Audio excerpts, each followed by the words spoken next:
Olá, alunos EBED, sou o Pedro Coelho, defensor público federal e professor aqui da Escola Brasileira de Ensino Jurídico na internet. Hoje começamos um curso, um módulo específico voltado à análise da criminologia. Antes de efetivamente nos debruçarmos sobre os aspectos que eu reputo mais relevantes para o estudo da criminologia, especificamente voltado para concurso, é curial, é imprescindível que a gente teça aqui algumas considerações sobre a disciplina. E por que isso é relevante, Pedro? Por vários motivos. Em primeiro lugar, a gente pode destacar, eu posso destacar, a importância que a criminologia vem como matéria isolada ou conjuntamente apreciada dentro dos editais de certames públicos, conjuntamente com o direito penal, ou isoladamente, como eu falei, vem sendo exigida, vem sendo cobrada em editais, em concursos mais amplos possíveis, seja de Ministério Público, seja da magistratura, seja da defensoria pública. Em primeiro lugar, veio cobrado efetivamente, vem sendo cobrado nos editais ou em vários editais de defensorias públicas estaduais e agora no edital do concurso da Defensoria Pública da União. E também, naturalmente, a gente vem observando até mesmo concursos de delegado, para delegado de Polícia Civil e delegado de Polícia Federal, matérias afetas à criminologia. E essa é uma tendência. Essa tendência, em primeiro lugar, ela naturalmente pode assustar você que se prepara para concurso público. Por quê? Porque, salvo raríssimas exceções, a criminologia mal é observada ao longo dos cursos de graduação e tampouco a gente tem o hábito de estudar depois da graduação, nos preparatórios para concurso público, porque até recentemente essa disciplina não era cobrada nos editais. O ponto é que a novidade sempre assusta e sobre esse aspecto eu tenho duas notícias. A primeira, e eu não vou qualificá-la ou como boa ou como ruim, mas a primeira é que a criminologia, a tendência é que ela veio para ficar.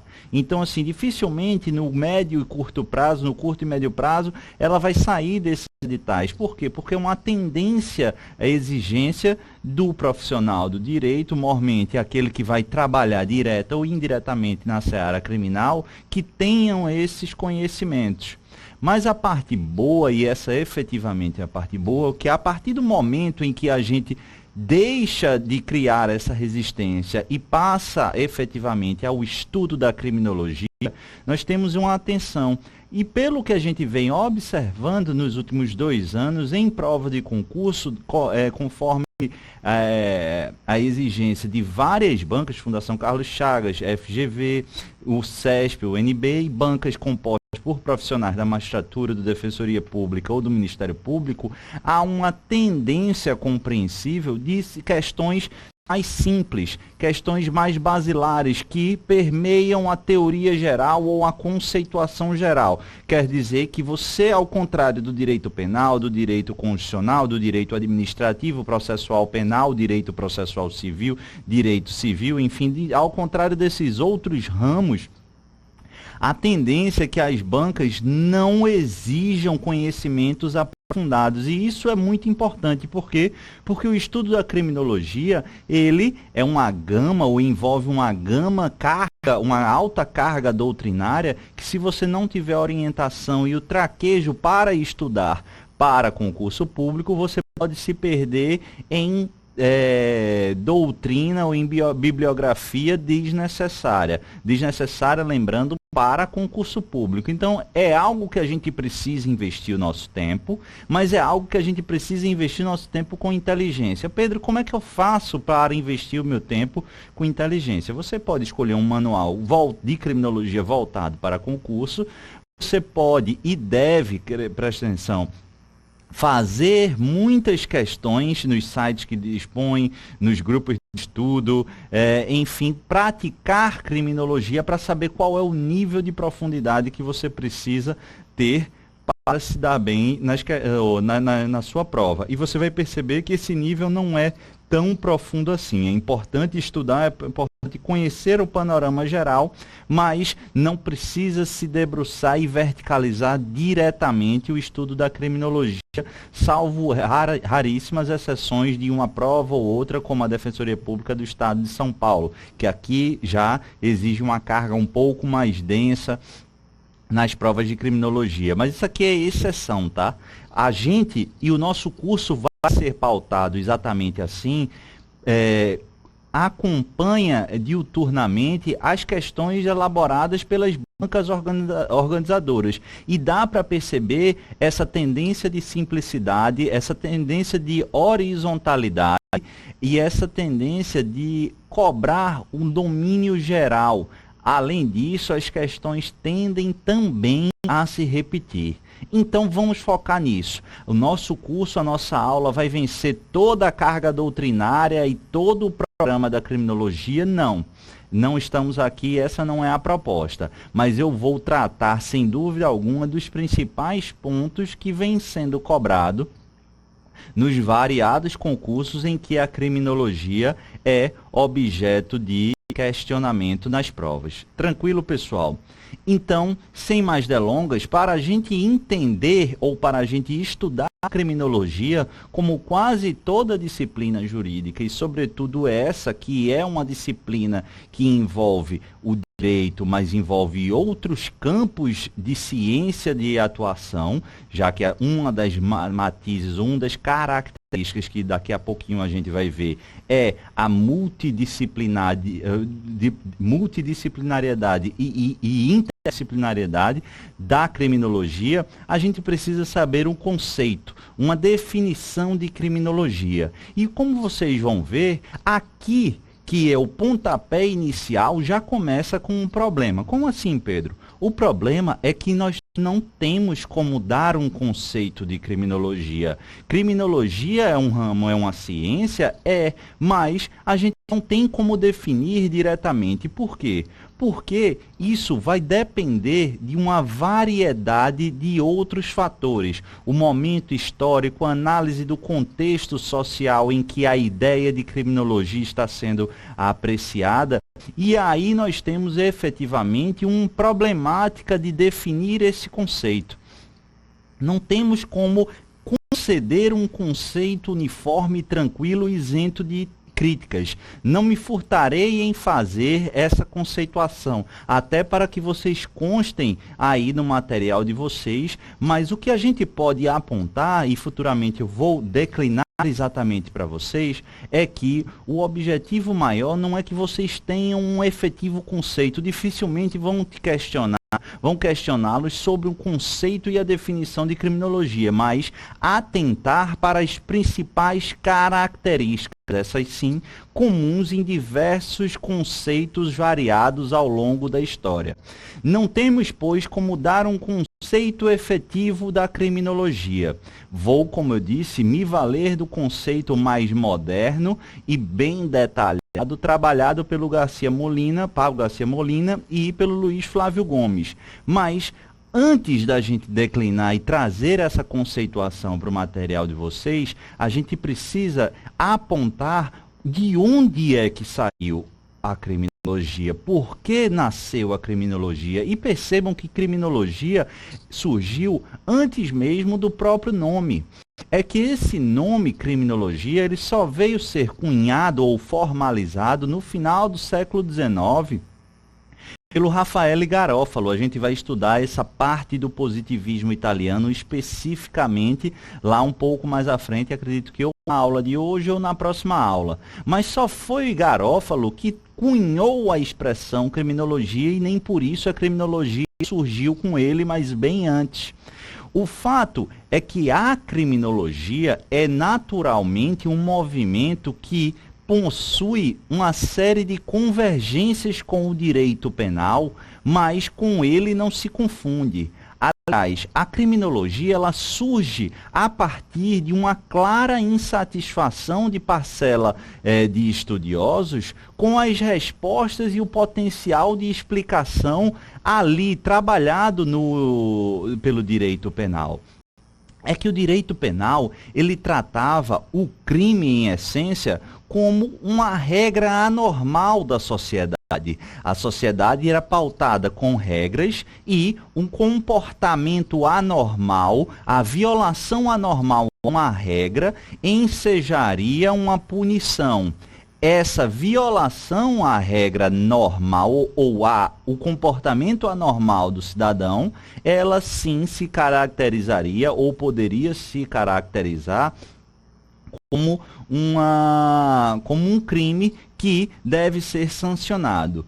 Perceba então que o crime tem uma perspectiva normativa, é dizer, portanto, que para ser crime no direito penal, e era com isso que eles estavam preocupados, precisaria haver uma delimitação externa a partir do princípio da legalidade e a sua violação ensejaria uma punição. É esse o campo de abrangência em que, na época do surgimento da criminologia, o direito penal se debruçava. E o que queria a criminologia? A criminologia, ou quem estudava a criminologia, ou com quem concebeu a ideia de criminologia, divergindo nesse ponto do direito penal diante da insatisfação, buscava explicações, compreensões para o fenômeno criminológico que o direito penal não conseguia atender. As expectativas eram frustradas quando se estudava o crime à luz de uma excessiva lógica normativa. Para contrapor essa ciência normativa, cria-se a criminologia como uma ciência causal explicativa, com outra abrangência e um outro objetivo daquele visto pelo direito penal. Há uma frase que eu gosto bastante que, analisando o crime para a criminologia e para o direito penal, a gente percebe que nesse comparativo há muito ponto de convergência quanto à matéria-prima. O crime, o criminoso, a matéria-prima é a mesma, só que tal qual um produto, o industrializado, o que vamos fazer a partir daquela matéria-prima, aí o campo de abrangência e o campo de incidência, aí sim é modificado. Da matéria-prima do plástico, eu consigo fazer um Tupperware ou um capacete, mais ou menos vulgarmente falando, é isso que a gente tem do crime para o direito penal e para a criminologia. É nesse contexto de insatisfação quanto às respostas ofertadas para o direito ou pelo direito penal às questões atreladas à criminalidade que surge então a criminologia como, mais uma vez, uma ciência causal e explicativa.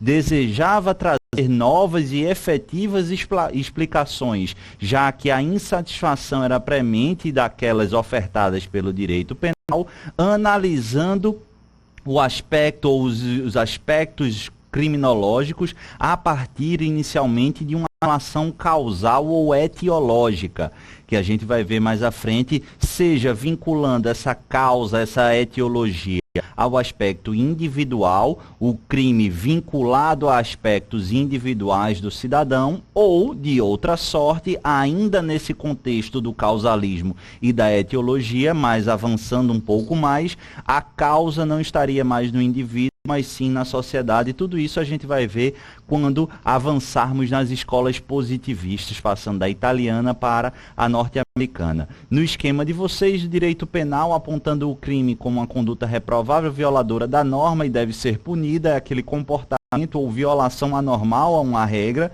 e a criminologia voltada numa seara, num sentido causal explicativo, desejando entender um problema comunitário e social. Como eu havia prometido para vocês, vou trazer um conceito. De novo, repito, esse é um conceito que vai nos conceder alguns elementos importantes, que vale a pena a gente se debruçar sobre ele e ter em mente. Vai que você é perguntado numa prova objetiva, acho difícil, mas numa prova subjetiva ou uma prova oral, isso aí é mais provável, e você quer iniciar a sua resposta abordando de um conceito moderno de criminologia. Esse conceito, fornecido pelo Luiz Flávio Gomes e o Antônio Garcia Pablos Molina, é bastante interessante e eficaz para isso, mas eu lembro, a gente não pode se amarrar a ele diferente de outros institutos. Hoje, ainda hoje, a gente não consegue ter um conceito uniforme, uma definição. Tamanha é a variedade de perspectivas da criminologia. Há ainda os positivistas, há o pessoal da escola ou da linha da reação social e há ainda, mais recentemente, a ideia, a concepção exarida da criminologia crítica. Todas essas tendências e escolas nós iremos analisar ao longo do nosso curso. Então, na tela comigo, lê aqui o conceito moderno de criminologia, que eu gostaria que vocês aprendessem e conhecem alguns termos e características. Cabe definir criminologia, dizem os autores,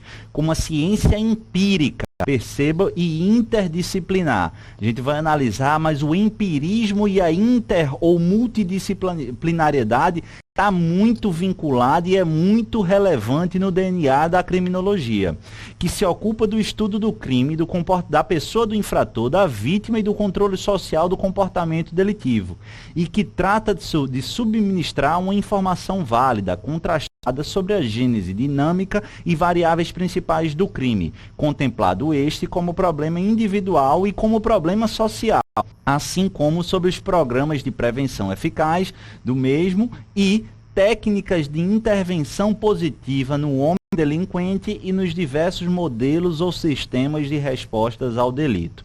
O interessante desse conceito é que ele permeia uma série de elementos colhidos, pinçados das várias tendências das escolas que a gente vai estudar.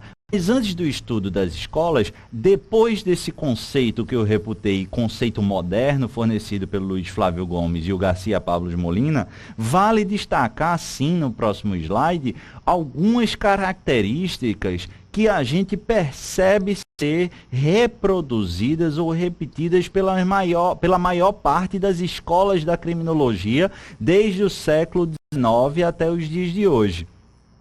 Estou falando de características comuns. Me valho aqui, antes da gente se debruçar sobre efetivamente as características, de uma interessante apreciação do professor da Universidade de São Paulo, Sérgio Salomão Checaira, um grande estudioso da ciência, das matérias criminais ou criminológicas, mas sem dúvida alguma um dos autores mais importantes e inovadores dentro da concepção de criminologia moderna no país.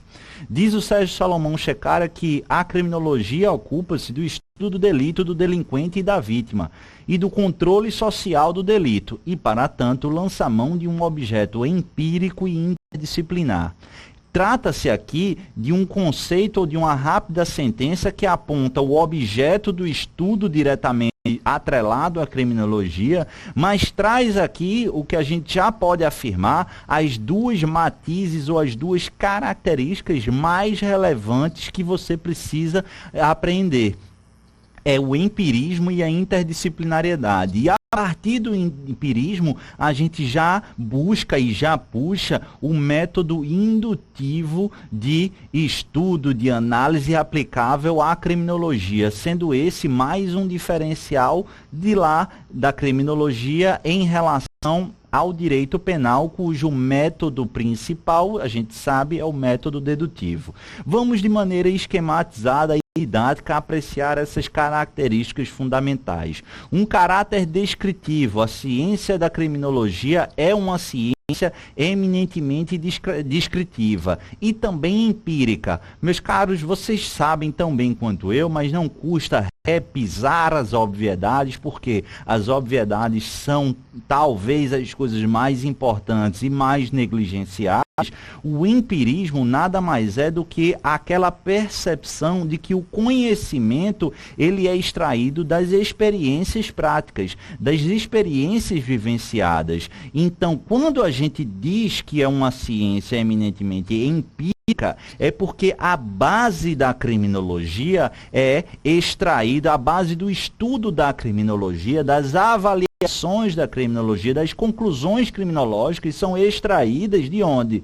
Das experiências cotidianas, das experiências do dia a dia, das experiências observadas pelo pesquisador. O empirismo fica muito claro e exacerbado como característica da criminologia, e a gente vai ver isso no período do César Lombroso, a criminologia lombrosiana, e a gente vai ver que ele, como médico do exército italiano, ele teve um contato bastante intenso com a população carcerária e debruçou seus estudos fazendo medição, fazendo pesquisa, fazendo análise, observando e exacerbando a importância do modelo empírico, pautado naturalmente nessas observações, nessas experiências por ele vivenciada.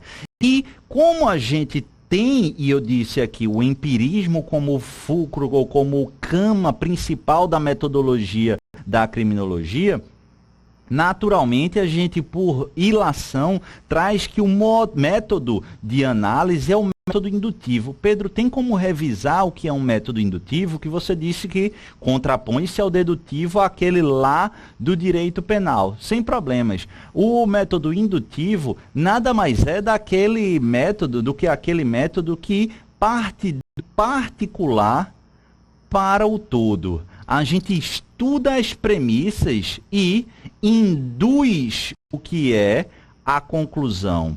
Então, para me valer agora do exemplo, eu mencionei o Lombroso. O Lombroso estudou e analisou e mediu mais de 400 crânios dos presos lá na Itália, e aí trouxe, observou empiricamente e tentou classificá-los, moldá-los num corpo de característica comum, o chamado delinquente nato, que a gente vai estudar a análise, ou vai estudar daqui a pouco. E o que é que fez? A partir desses elementos particulares, essas premissas, ele fez e formou uma conclusão. É esse método indutivo umbilicalmente ligado ao modelo empírico e, naturalmente, a multidisciplinariedade. Como diz Frederico Marques, a ideia da criminologia é servir como um instrumento de complementariedade, ou seja, a criminologia é algo que vem a agregar, mas não é autossuficiente, é autossuficiente para se classificar como ou como ciência autônoma, e claro, mas a ideia do Frederico Marques é trabalhar com a seguinte ideia: a criminologia sozinha, ela não faz sentido, ela não tem razão de existir. Ela vem como ciência autônoma, mas para servir de complementariedade, para trazer novos elementos que, conjugados, complementados com contribuições de outras ciências. Que outras ciências? A sociologia, a antropologia, a biologia, enfim, vários ramos, e a criminologia vem também para dar essa sua contribuição para complementar. Daí está concebida num cenário multidisciplinar, bebe da fonte de várias outras ciências. Vocês vão perceber que a criminologia, ela flerta com a antropologia, flerta com a psicologia, recebe influência da psiquiatria, influência da sociologia, da psicologia, como eu disse, enfim, da medicina. São vários ramos de ciências e que vão se conjugando e fazendo com que a criminologia tenha sentido e aplicabilidade. Feitas essas considerações, meus caros, a gente vai passar para o estudo das escolas e teorias vinculadas à criminologia. Percebam que tudo o que eu falei até agora é importante, e são essas informações elementos de questões mais simples. Então, essa parte de característica é importante que vocês já absorvam. A parte da conceituação, da lógica estruturante, divergência ou diferença e pontos em comum, a questão da matéria-prima similar à do crime, a razão da existência, tudo isso é importante, mas em regra nas provas, são objeto de aspectos ou de indagações mais simples, mais fáceis de serem acertadas. Agora a gente começa o nosso ponto 4, que são as escolas e teorias da criminologia. É aqui, não, sem dúvida alguma, que repousa a maior quantidade de questões, e não apenas em termos de quantidade, mas em termos de dificuldade. Por quê? Porque, como eu disse, normalmente a gente não tem tanta segurança e hábito do estudo. Mas o que o seu examinador vai querer e vai tentar te confundir é pegar as características de uma ou outra escola e atribuir a outra. Então, o que é da escola clássica ou da escola positivista, ele vai colocar como na teoria ou na escola da associação diferencial. O que eu vou pedir para você é redobre as atenções nesse ponto 4, que vai consumir aí um bom pedaço da nossa aula e continuar na próxima, porque eu tentarei traçar, sem querer exaurir o tema, mas as principais observações que vêm sendo cobrada nas provas de concurso, sem também comprometer, e essa é a minha ideia aqui, sem comprometer uma conexão para que você, mais do que decore, que é importante para a criminologia, mas é que você entenda. E a partir do momento que você entender, a questão do estudo e da própria leitura tende, pelo menos, a ficar mais fácil. A primeira escola, meus caros, já começa com um grande problema. Por quê? Porque a indagação sobre a escola clássica isso foi realmente uma escola? Isso porque eu falo que essa escola clássica, ela surge, ela é apreciada e estudada no século XVIII, entre o século XVIII e o início do século XIX. Por que eu digo que ou indago se é efetivamente uma escola? Meus caros, sem medo de errar e sem medo de ser feliz, eu coloquei aí a escola clássica pela importância no que tange a contribuição e a estruturação para a formação da criminologia. Mas longe está de unanimemente ser reconhecida como a primeira escola criminológica. E por que isso? Grande parte da doutrina, meus caros, aponta que nesse período ainda não era possível a gente cunhar efetivamente a existência da criminologia. E mais, se não era possível apreciar a existência efetiva da criminologia como ciência, tampouco qualificá-la como uma escola que pressupõe matizes uniformizadas, modelos padronizados, alicerces homogêneos, e era tudo o que não havia nessa época. A doutrina aponta claramente que esse período clássico, ou da, entre aspas, escola clássica, sem dúvida alguma, é muito relevante para a criminologia, mas não é possível que, apesar de todas essas contribuições teóricas e de bagagem conceitual, não é possível aqui identificar claramente uma escola, em razão da ausência dessa uniformidade por mim mencionada. Na verdade, a maior parte da doutrina aponta que nesse momento houve uma tendência de contribuição significativa, repito, do iluminismo para o que viria a se tornar criminologia, e que somente veio se uniformizar a partir do positivismo. Alguns poucos que apontam a escola clássica como efetivamente uma escola embrionária da criminologia, essa parte da doutrina traz como partícipes fundamentais, alguns autores de renome, mas que nós estudamos tendencialmente mais lá onde, na parte do liberalismo penal, do direito penal liberal. Por exemplo, de todos, a gente destaca dois, bastante conhecidos provavelmente de vocês, o Príncipe de Beccaria, o Cesare Beccaria, autor do clássico livro que quase todos nós lemos ao longo da faculdade, dos delitos e das penas. Perceba que o livro dos delitos e das penas, ele é publicado pela primeira vez pouco na segunda metade do século XVIII. Daí já se identificaram alguns traços da criminologia qualificados por alguns como escola clássica. O outro que eu trouxe para você, ele é um pouco mais. Na verdade, o Jeremy Bentham, ele nasceu depois mesmo do livro dos delitos e das penas. Acho que volta de 1780, agora não me recordo exatamente o ano, e salvo o melhor juízo, morreu cedo, morreu em 1832, salvo engano. O Bentham, ele não é efetivamente um criminológico, um membro da criminologia. Ele é muito mais atrelado ao que a ideia da teoria utilitarista. Tá entre os três polos do utilitarismo. E trouxe, claro, contribuições para a seara criminológica e trouxe muita contribuição para o estudo do direito penal. Basta a gente lembrar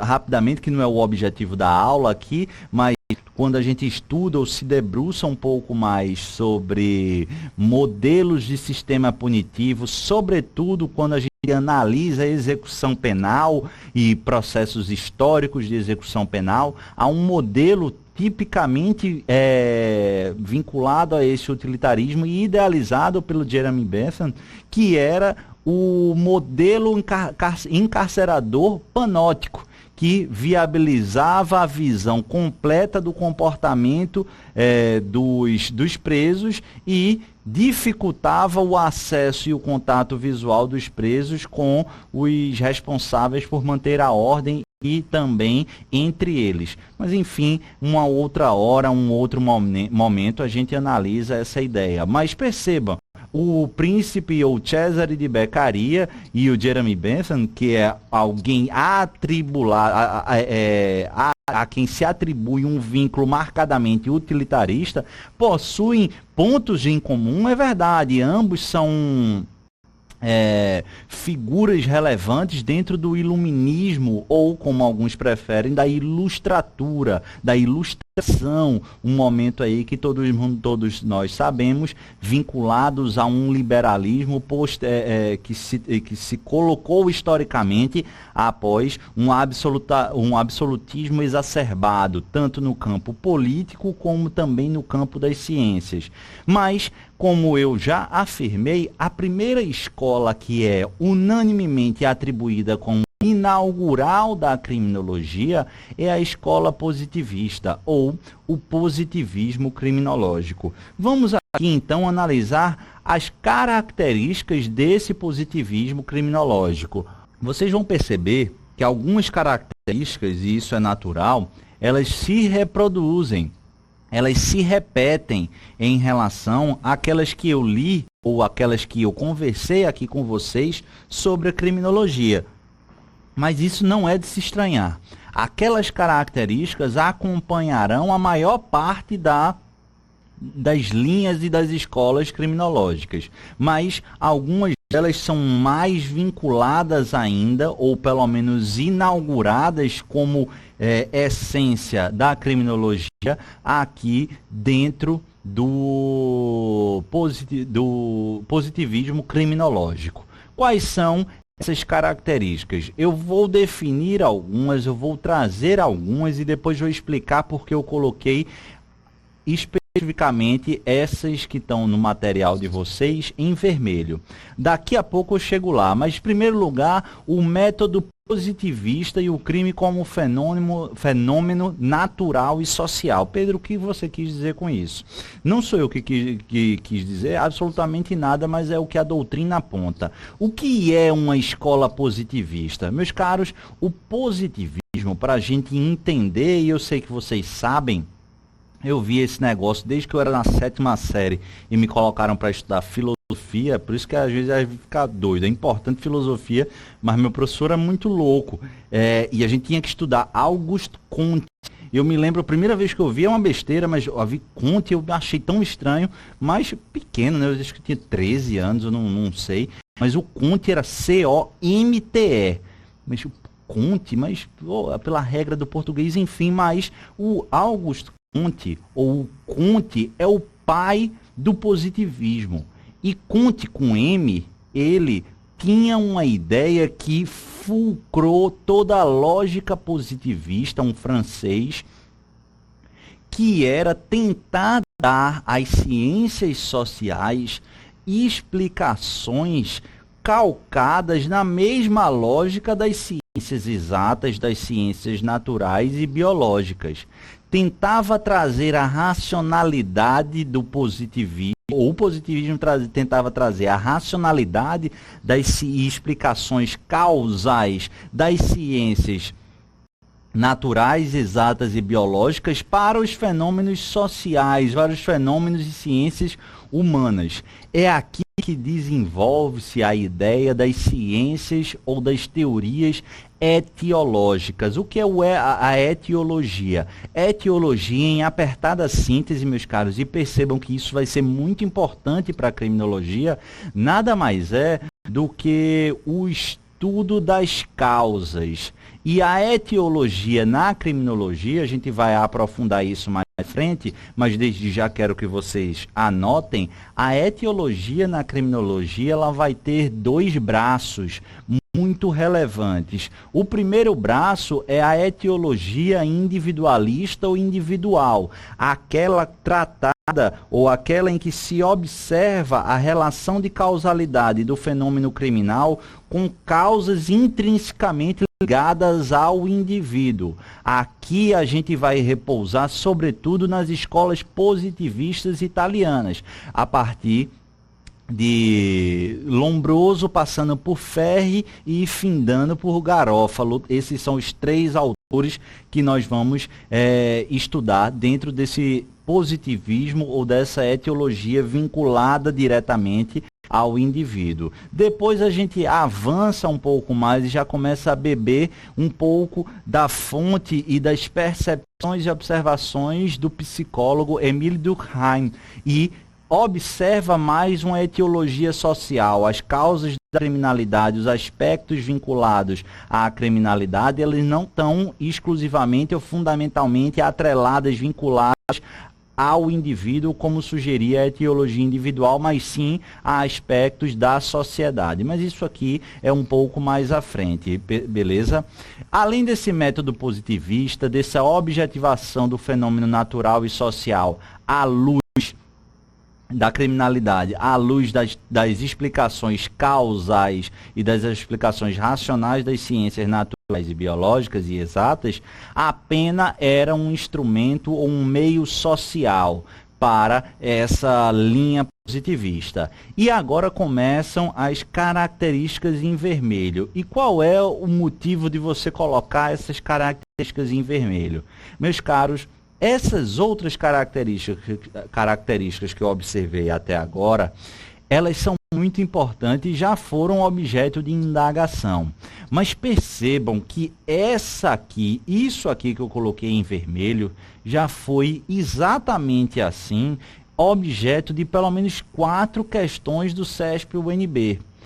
Aponte as características do chamado positivismo criminológico e nas assertivas, seja de verdadeiro ou falso, seja de A, B, C, D, E, a resposta apontada como correta continha a criminologia como ciência complementar. E aqui eu não preciso falar mais porque a gente já trouxe a ideia da complementaridade de Frederico Marques falando sobre criminologia atrelada à ideia da ou da multidisciplinariedade.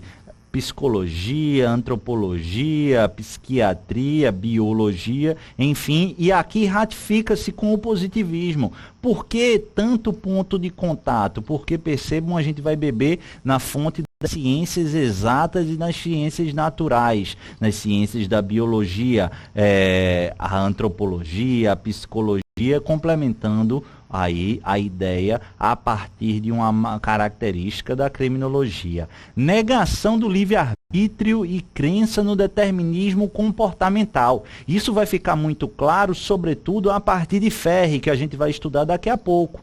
Porque se o direito penal é pautado, é calcado no livre-arbítrio do cidadão, e aquele que não se comporta como a regra de convivência indica como tal, tem o livre-arbítrio para se comportar de maneira anormal. Lembra do início da aula? E o comportamento anormal a uma regra estabelecida, violando-a, ensejaria uma sanção. Essa é a ideia, a ideologia firmada para a concepção de crime do direito penal. A criminologia, mais uma vez eu aponto, estava insatisfeita com esse tipo de questionamento, com esse tipo de apreciação, com esse tipo de situação que não gerava as explicações e as compreensões que a criminologia entendia necessária para a sociedade. Essa ideia de livre-arbítrio aí que fundamenta o direito penal, vinculando aí a culpabilidade, a desaprovação daquele comportamento e a consciência daquele comportamento, isso não é válido, porque para os criminológicos do positivismo haveria sim a possibilidade de um determinismo comportamental. Você poderia determinar o comportamento do ser humano a partir de outros aspectos, outros valores, outras imposições. Então, afastava a ideia da culpabilidade e do livre-arbítrio. A gente vai analisar isso mais detidamente um pouco à frente. O método empírico, por mim, já falado de observação, começa aqui no empirismo e começa aqui no positivismo e até hoje é matiz da criminologia, é característica da criminologia, consequentemente, aí lembra do empirismo e o método indutivo de apreciação de estudo. E, por fim, a neutralidade axiológica. Os positivistas entendiam, e esse é um ponto bastante questionável, que o pesquisador ele não se contaminaria com o objeto de pesquisa, e a gente vê que isso é muito questionado até hoje dentro das ciências e muito difícil de manter essa neutralidade da carga axiológica, como a gente vai observar que é a própria carga axiológica que gera a recente ideia, ou a escola talvez mais recente, que é a criminologia crítica, que a gente só vai ver ao final desse ponto 4 e provavelmente ao final da próxima aula, ou quiçá da terceira aula. Contextualização do positivismo criminológico. Como eu já disse, e aqui eu vou ter que repetir, mas trazer novas informações, a ideia da criminologia como ciência, ela foi consubstanciada de maneira mais uniforme e mais perene, mais passível de ser moldada dentro da escola pelo positivismo, e gerou, ou foi surgida a partir de uma insatisfação dos pesquisadores, dos estudiosos, com o chamado direito penal clássico. Há uma passagem de um livro abordando esse aspecto da criminologia, o surgimento da criminologia, sobretudo nessa corrente ou nessa escola do positivismo, que diz, enquanto o direito penal clássico, e não, às vezes a gente se identifica bastante conversando com alguns colegas, estagiários, amigos,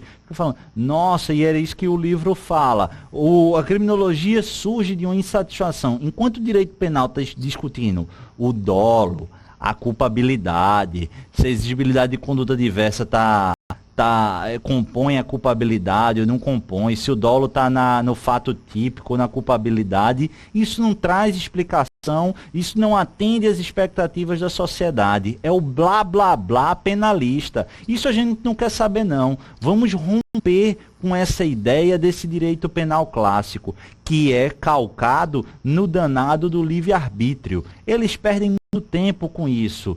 O cidadão, o ser, ele tem o seu comportamento passível de ser determinado. É o determinismo comportamental que fulcra a próprio positivismo criminológico. E é aqui que o direito criminológico, ou a criminologia, começa a ser encampada. uma publicação muito importante que se dá para o surgimento da escola positivista da criminologia é o livro do biólogo Charles Darwin, A Origem das Espécies, no ano de 1859. E aí você está se perguntando, Pedro, o que é que um livro que fala sobre aspectos eminentemente biológicos de evolução das espécies animais e das espécies como um todo pode trazer de relevo para a criminologia? Lembra, o positivismo ele trabalha com a multidisciplinariedade, com a interdisciplinariedade, com a complementariedade e foi trazer elementos da biologia e de outras ciências exatas e naturais para explicar os fenômenos criminológicos. E quem trabalhou pioneiramente com um destaque essa ideia da biologia dentro da criminologia e usou bastante as ideias concebidas pelo Charles Darwin no livro A Origem das Espécies, foi o Cesare Lombroso, que a gente começa a estudar agora. O Cesare Lombroso, esse italiano que viveu no final do século XIX, no ano de 1876, ele traz e publica um livro chamado O Homem Delinquente.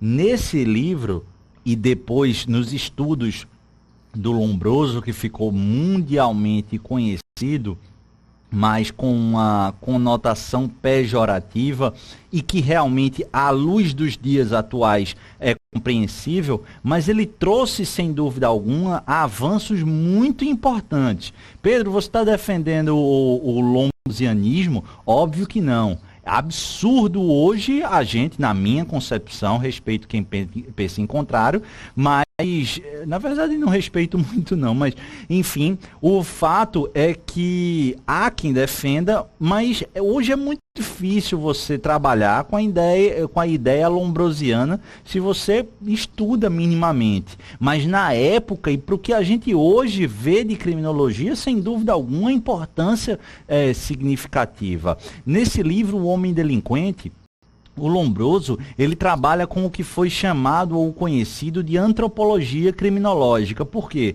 Porque a partir dos critérios e dos estudos do Charles Darwin, o Lombroso ele foi estudar antropologicamente a formação dos homens. Eu já mencionei no início da aula, o Lombroso ele teve a possibilidade de trabalhar com uma parte do exército ou da força armada italiana em algumas guerras internas. E nesse cenário ele teve um intenso contato, primeiro com as forças, com as tropas, com os soldados, mas também com uma série de criminosos. E pôde estudar e desenvolver o seu método empírico, que até hoje é observado, o método, tá? Na criminologia. Teve a oportunidade, há registros literários que ele conversou e analisou mais de 20 mil homens que passaram presos ao longo dos anos. Ele mediu e tem esses estudos, mais de 400, e registrou, mediu e registrou, tá? Mais de 400 crânios. E para que isso? Porque pautado na ideia do Charles Darwin, da origem das espécies, tentou moldar e trazer aspectos físicos e comportamentais uniformizados, trazendo aqui uma possibilidade de formatação de um criminoso nato.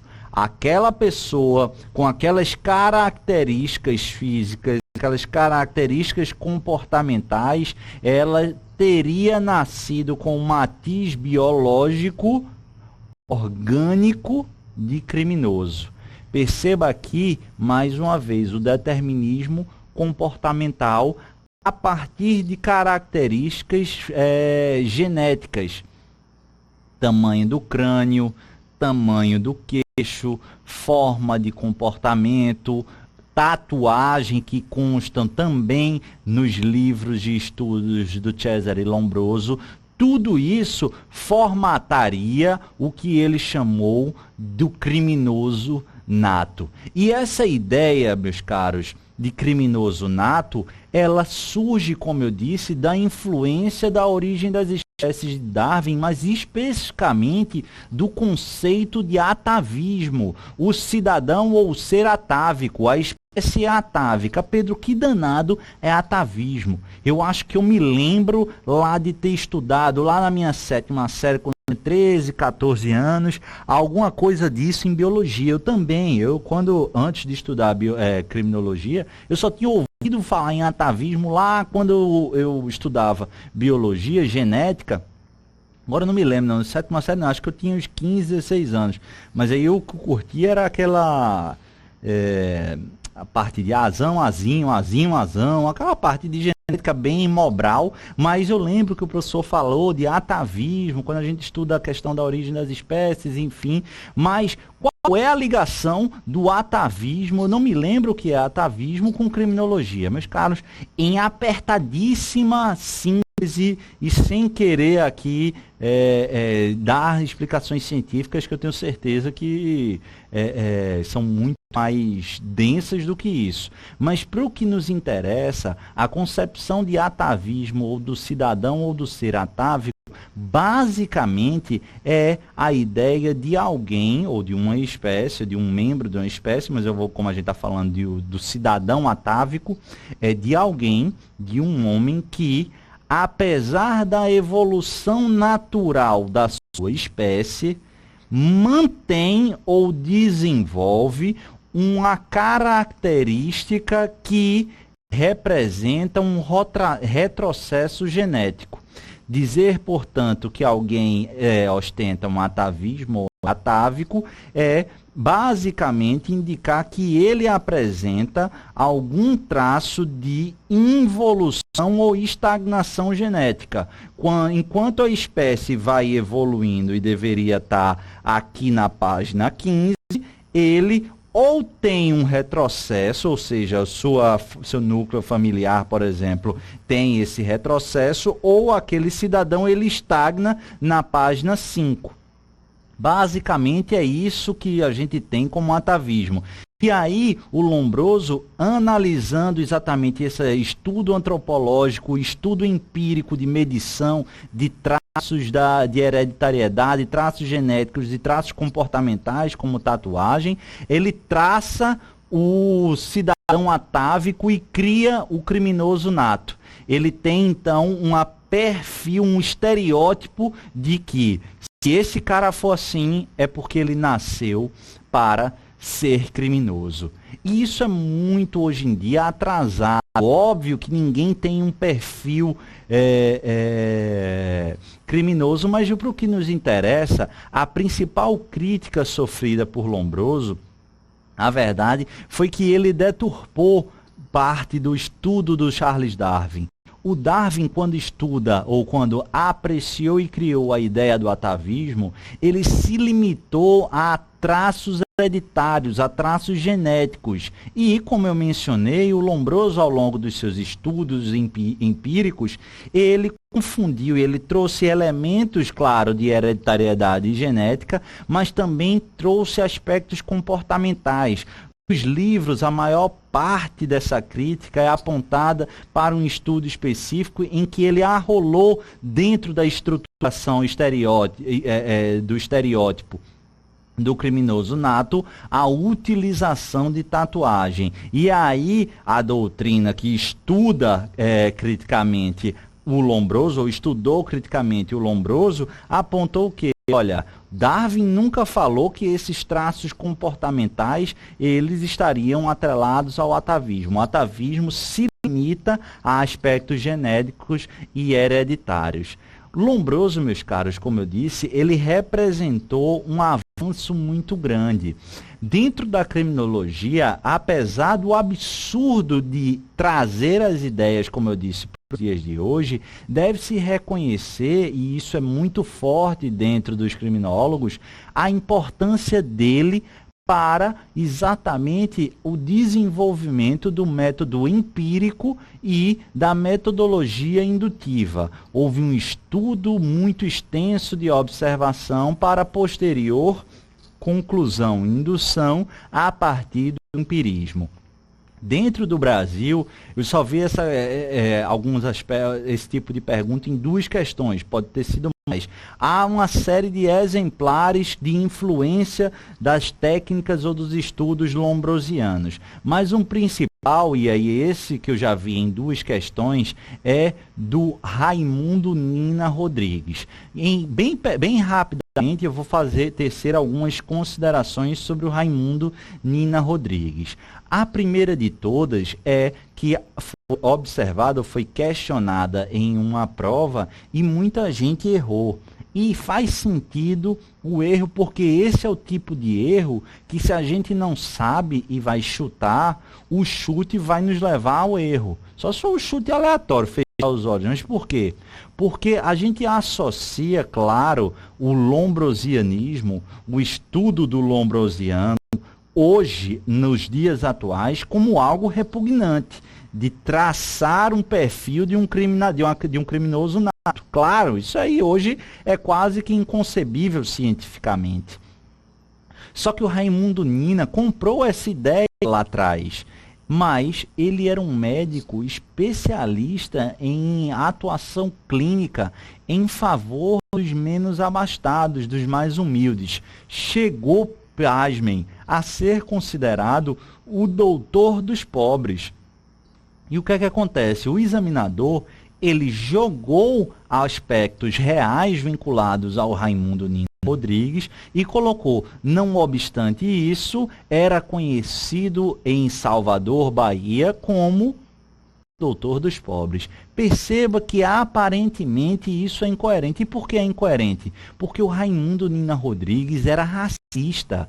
Ele utilizou o estudo, a lógica lombrosiana, para apontar os negros como uma subespécie, uma classe, na verdade, atávica. O, entre aspas, criminoso nato para Raimundo Nina Rodrigues eram justamente os negros.